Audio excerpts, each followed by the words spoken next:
मेरे बहुत ही अच्छे दोस्त जी, मतलब शोरा में अमर फ़ारूकी भाई, जाने मन शायर, उनकी एक गज़ल पढ़ना चाहूँगा मैं। ये जो शख्स लगता है फूल सा, इसे कुछ ना हो।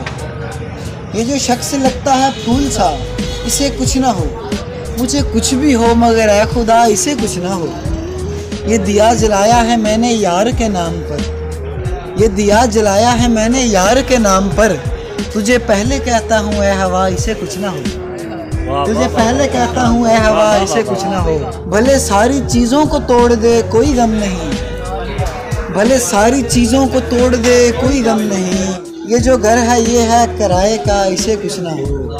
ये जो घर है ये है किराए का इसे कुछ ना हो। तेरे गम को दिल के बुलंद खाने में रख दिया, तेरे गम को दिल के बुलंद खाने में रख दिया।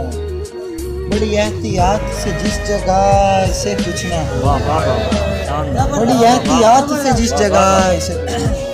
ये दरख्त जल्द हरा भरा नजर आएगा, मैंने इसकी टहनी पे लिख दिया इसे कुछ ना हो। मैंने इसकी टहनी पे लिख दिया इसे कुछ ना हो। अमर भाई जिंदाबाद।